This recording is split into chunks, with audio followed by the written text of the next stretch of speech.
Maayos ang lahat para sa Rusya nang sumiklab ang digmaan sa Ukraine noong Disyembre 2025. Sa unang araw ng buwang iyon, nag-anunsyo ang Rusya ng matagal nitong hinintay. Pagkatapos ng halos 2 taon ng labanan, bumagsak na ang Pokrovsk. Dumating ang anunsyo bago ang pagpupulong ng mga sugo ni Vladimir Putin at Pangulong Donald Trump sa Moscow. Parang sobrang maginhawa ito. Bagamat ipinagmamalaki ng Kremlin ang tagumpay sa diplomasya, patuloy na patibong ng kamatayan ang Pokrovsk. Ang tagapagtanggol ng Ukraine, gamit ang 3D urbanong kapaligiran, ay nakakamit ng 15 sa isa na rasyo ng casualty laban sa mga umaataking Russian infantry. Bagsak na ang frontline sa Pokrovsk at napatunayan ng kasinungalingan ang mga pahayag ni Putin. Hindi masama para sa lungsod na sinasabing bumagsak sa Russia. Nagmula sa video ni Jason J. Smart at Chuck Farrar sa YouTube channel ng The Kyiv Post ang pagbubunyag ng casualty rate ng Russia at Ukraine. Ayon sa paglalarawan ng video na iyon, ang Russia ay may kumpirmadong pagkawala ng 15 sundalo sa bawat isang sundalong Ukrainian. Inilalahad ni Farrar sa video ang sitwasyon sa Russia na halos araw-araw nilang inaangkin na nakuha na nila ang Pokrovsk. At sa kabila ng katotohanang mas marami ang mga Ruso kaysa sa mga Ukrainian sa sektor, mga nasa pagitan ng 10 hanggang 15 sa isa, hindi para rin napapasa kamay ng mga Ruso ang Pokrovsk. Tama si Farrar sa laki ng hamon na hinarap ng Ukraine mula nang palakasin ni Putin ang pag-atake sa Pokrovsk noong tag-init ng 2025. Ang pagsakop sa lungsod ay isa sa mga pangunahing layunin ni Putin para sa kanyang opensiba ngayong tag-init. Siyempre, alam na natin ngayon na hindi ito nangyari at hanggang ngayon ay hindi pa rin, pero patuloy pa rin ang pagtulak ng Russia. Noong Nobyembre, iniulat ng United 24 Media na 170,000 sundalo ang ipinadala ng Russia para sakupin ang Pokrovsk. Mas marami pa ito kaysa sa hukbo ng ilang bansa sa Europa, ayon sa ulat. Bukod pa rito, nagbibigay ito sa atin ng palatandaan kung gaano karaming sundalo ang mayroong Ukraine na nagtatanggol sa Pokrovsk. Ayon kay Farrar, posibleng nasa 17,000 hanggang 11,333 sundalong Ukrainian ang nasa Pokrovsk. Lalong binibigyang diin ang matinding kabiguan ng Russia na sakupin ang lungsod. Kuta ang Pokrovsk, pero sa dami ng kalamangan, dapat nakuha na ito ng Russia. Ngayon, hindi lang sundalo ang pinapadala ng Russia sa Pokrovsk. Sabi ni Farrar, binobomba ng Russia ang natitirang lungsod gamit ang malalakas na airstrike at artilyerya. Mukhang kulang pa ang 170,000 sundalo ng Russia. Pareho lang ang pinsalang dulot ng mga atake na imbis pumatay sa mga nagtatanggol na Ukrainian, kabaliktaran ang resulta. Pero wala ring nangyayari ayon kay Farrar sa mga air at artilyerya na atake ng Russia. Sa araw-araw na pagkalugi ng Russia, na nasa pagitan ng 1,000 at 2,000 katao, mga 30 hanggang 40 sa mga casualty na iyon, ay nagaganap mismo sa lugar ng operasyon ng Pokrovsk. Sa madaling salita, malayo pa ang Russia sa tagumpay na inaangkin nito sa direksyon ng Pokrovsk. Tinatanggap nito ang maraming casualty kapalit ng kakaunting pag-usad at pinagdedebatehan pa kung gaano karami ang mga casualty na iyon.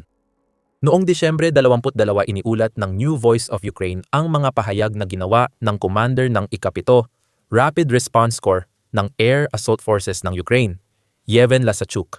Nagbigay siya ng ilang mga numero na medyo naiiba sa mga naibahagi namin hanggang ngayon. Ayon kay Lasachuk, 150,000 sundalo ang ipinadala ng Russia sa Pokrovsk. Hindi 170,000. Nabawas ng 6,000 at 500 sundalo ang puwersa ng Russia sa Pokrovsk mula Setyembre 1 hanggang Disyembre 2025. Gayunpaman, mabilis na itinuro nila sa Lasachuk na ito ay mga kumpirmadong bilang lamang, na nagpapahiwatig na maaaring mas mataas pa ang tunay na bilang ng mga nasawi. Sabi ni Lasachuk, nagtagumpay ang Ukraine na gawing patibong ng kamatayan ang Pokrovsk para sa mga puwersa ng Russia. Naipit ang kalaban sa labanan sa lungsod. Sabi ni Lasachuk, bago pa niya idagdag, ang tren ay naghahati sa lungsod sa hilaga at timog. Tinatangkang pasukin ng kalaban ang hilagang kapitbahayan sa maliliit na grupo, pero lagi naming napipigilan. Sa positibong bahagi, binanggit ni Pangulong Volodymyr Zelensky ng Ukraine noong Nobyembre ang mga nasawing bilang. Natugma sa komento ni Farrar, iniulat ng United 24 Media ang mga pahayag ni Zelensky kung saan sinabi niyang nakumpirma ng Ukraine ang pagkamatay ng humigit kumulang 25,000 sundalong Ruso sa pamamagitan ng mga drone. Karamihan sa mga nasawing iyon ay naiulat na naganap sa direksyon ng Pokrovsk, kung saan ang salitang karamihan ay nangangahulugang hindi bababa sa 12,500 at isang na nasawi para sa Russia noong Oktubre lamang. Mas mataas ito kaysa Tantia ni Lasachuk mula Setyembre hanggang Disyembre. Hindi mahalaga kung sino ang tama o kung nasa gitna lang ang bilang. Ang mahalaga ay ang punto. Ang Pokrovsk ay naging isang malupit na kampanya para sa Rusya na nagdudulot ng napakaraming pagkamatay at nagtutulak sa Rusya na maging lalong desperado. Isang palatandaan ng desperasyon ay makikita sa artikulo noong Enero 11 ni Forbes contributor Bikram Mittal. Sabi ni Mittal, muling ginamit ng Rusya ang mga tangke na nabigo noon sa Pokrovsk. Pero may kaunting pagbabago, bagong taktika ng Rusya. 2 tangke na may drone support. Isa sa mga tangke ay nananatili sa likuran upang makapagpaputok sa kalaban, habang ang isa naman ay sumusugod paabante. Sinusubukan nilang makagawa ng kahit kaunting pag-usad sa labanan. Ang mga drone ay ginagamit pang turo ng putok, pangkoordina ng galaw, at bantay laban sa drone ng Ukranya na pwedeng tumarget sa tangke ng Rusya. Pinapalitan ng mga tangke ang papel nila para lituhin ang operator ng drone ng Ukranya. Mukhang ginawa ang taktikang ito para tulungan ang puwersa ni Putin sa problema nila sa Pokrovsk.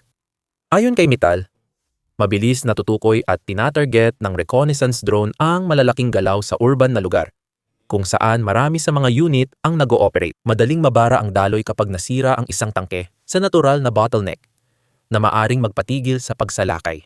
Kapag hindi na makagalaw, nagiging madaling target ang mga natitirang tangke, gaya ng sa pagsalakay malapit sa Pokrovsk noong 2025.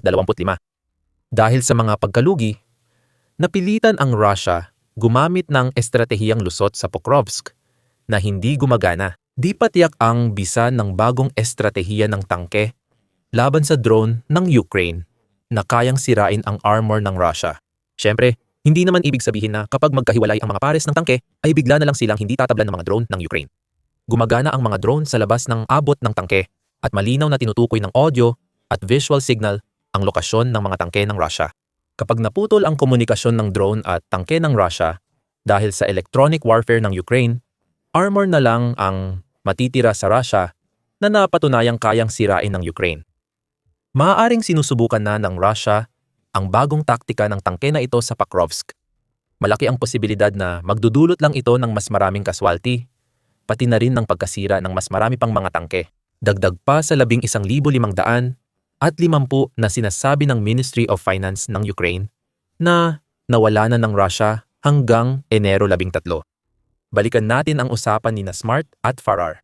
Sabi ng huli, mas papabor ang taglamig sa Ukraine kaysa Russia na magdudulot lang ng mas maraming kamatayan. Sa harapan ng Pokrovsk, napipilitan ang mga puwersa ng Russia na umatake, ayon kay Farrar. Matapos niyang ipaliwanag kung paano ginagamit ng Ukraine ang kanilang mga long-range na pag-atake upang dahan-dahang pahinain ang makinarya ng digmaan ng Russia na dapat ay sumusuporta sa mga sundalo gamit ang kagamitan at mapagkukunan. Noong Agosto, iniulat ng Kiev Independent na ang mga long-range na pag-atake noong 2025 ay nagkakahalaga ng $741 bilyong sa Russia, katumbas ng 41.1% ng gross domestic product ng bansa. Simula nang mailathala ang artikulo, dumami pa ang mga pag-atake. Posible ring maabot ng Ukraine ang dolyar, $100 bilyon pagsapit ng 2025. Ang mga pag-ataking ito ay nagdudulot ng pagdanak ng dugo sa mga sundalong Ruso. Ipinagpapatuloy ni Farrar ang kanyang pagsusuri sa kampanya ng taglamig at idinagdag, kaya ang mga puwersang Ruso ang kailangang gumalaw sa niebe, gumalaw sa putik at sa madaling salita ay gawing malalaking marka ang kanilang sarili sa thermal camera ng Ukraine. Marahil ang katotohanan iyon, higit sa lahat, ang siyang nag-ambag kung bakit nakakaranas ang Russia ng 15 na pagkatalo sa bawat isang nasawing Ukrainian sa rehiyon ng Pokrovsk. Gaya ng paliwanag ni Farrar, ang kailangan lang gawin ng mga tagapagtanggol ng Ukraine ay umupo at maghintay na umatake ang Russia. Dahil dito, natutukoy agad ang mga pag-atake. Kaya mabilis makaganti ang Ukraine gamit ang drone, artilleriya, at iba pang bala laban sa mga salakay ng Russia. May ebidensya ng tuloy-tuloy na tagumpay ng Ukraine sa depensa sa Pokrovsk ayon sa ulat ng RBC Ukraine noong Enero 13 tungkol sa mga atake ng Russia. Sa nakalipas na 24 na oras napigilan ng Ukraine ang 57 tangkang pagsalakay ng Russia, 26 dito ay sa direksyon ng Pokrovsk. Malaki ang naging casualty ng Russia dahil nawalan sila ng 100 sundalo, 66 sa kanila ay itinuturing na hindi na mare-recover, kasama pa ang 45 drone, 12 sasakyan at 10 unit ng espesyal na kagamitan. Mukhang hindi lang minsan nagtagumpay ang Ukraine. Kung tama si Farrar, baka ito'y isa lang sa mabagal na araw sa opisina. Ang taglamig sa Russia ay nagpapabagal sa pag-atake dahil sa putik at niebe. Kaya mas madali para sa Ukraine na pabagsakin ang mga sundalo at manatiling ligtas. Iba na ang sitwasyon kumpara sa pahayag ng Russia noong Disyembre tungkol sa Pokrovsk. Kinuha at iniulat agad ng ilang pangunahing media ang mga pahayag na iyon noon. Sinabi ng The Independent noong Nobyembre 7 na may takot na babagsak ang Pokrovsk sa ilang linggo. Kaya nagpadala ang Ukraine ng elite na unit para hadlangan ang tila hindi mapipigilang pag-atake. Ang pagbagsak ng opensiba ng Russia sa Pokrovsk ay nagbago ng sitwasyon sa lugar. Hindi ko nakikita na babagsak ang Pokrovsk sa susunod na 2 hanggang 3 linggo. Pahayag ni Barar sa kanyang talakayan kay Smart noong Enero 12 at baka nga sa loob pa ng 2 buwan. Dagdag pa ni Barar na binanggit na nakakagulat para sa kanya ang ganitong pahayag. Maraming sundalong pinadala ni Putin sa Pokrovsk, kaya makikitang mahina na ang kakayahan ng Russia sa labanan, ayon kay Barar. Hindi lang si Barar ang may ganitong pahayag tungkol sa humihinang kakayahan. Noong Setyembre, iniulat ng United Kingdom Defense Journal ang mga pahayag na ginawa ng kalihim ng depensa ng United Kingdom si John Healey. Sabi niya, humina na ang kakayahan ng Russia at aabutin pa ng 44 na taon. Kailangan pa ng Russia ng 2 milyong biktima para makuha ang Donbas, kabilang ang Pokrovsk. Ipinaliwanag din ni Healey ang kahinaan ng Russia at sa gayon ni Putin na nagsasabing, bagamat gustong ipakita ni Pangulong Putin ang lakas, mas mahina na siya ngayon. Simula nang ilunsad ang ilegal na pananakop, wala siyang natupad sa mga estratehikong layunin. Nawala na niya ang 10,000 tangke at armored vehicles, pati napahiya ang Black Sea Fleet niya. Napipilitan siyang umasa sa mga bansa tulad ng Iran para sa mga drone, North Korea para sa mga sundalo sa unahan, at China para sa teknolohiya at mga piyesa. Mahalaga ito kahit malaki ang pagkalugi ng Russia na umaabot pa sa 15 patay sa bawat isang Ukrainian sa Pokrovsk. Hindi pa naabot ni Putin ang alinman sa kanyang mga layunin. Ang Donbas na gustong makuha ni Putin ay nakuha niya. Ang pagsuko ng Ukraine sa rehiyong ito bilang kondisyon sa kapayapaan ay maaaring abutin pa ng ilang taon bago tuluyang mapasakamay ng Russia. Ang nangyayari sa Pokrovsk ay magpapahaba pa ng panahon. Tandaan, lugar itong inaasahang babagsak noong tag-init pero nanatiling matatag. Pagkalipas ng 6 na buwan, sinabi ni Putin na kukunin ng Russia ang Donbas gamit ang puwersa kung hindi ito ibibigay ng Ukraine. Mabilis niyang nililimot na daan-daang libo o milyon pa ng kanyang kababayan ang kailangang mamatay para mangyari iyon. Ang tanong ngayon ay, bakit nangyayari ang lahat ng ito sa Pokrovsk? Tinanong din ni Smart si Farrar at sinabing malayo pang maging dambuhala ang lungsod, lalo sa populasyon. Bago ang pananakop ni Putin, may 60,000 naninirahan doon. Nais malaman ni Smart kung bakit hirap sakupin ng Russia ito.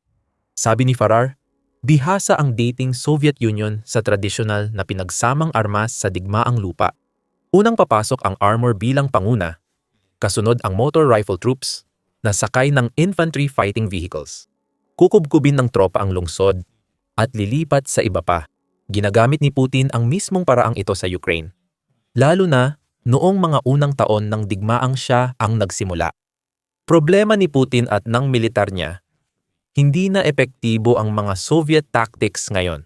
Ang malaking kabalintunaan ay habang mas pinipilit ng Russia ang ganitong paraan, mas mabilis itong nauuwi sa pagkawasak. Harapin ng Ukraine ito 3 beses kada buwan. Magtitipon ang mga Ruso ng 5 tangke at 20 infantry fighting vehicles at susubukang kumilos sa hilaga o timog ng Pokrovsk, ayon kay Barar. At habang mas malaki ang puwersang binubuo ng mga Ruso, mas mabilis itong natutuklasan at napupuksa ng mga Ukrainians.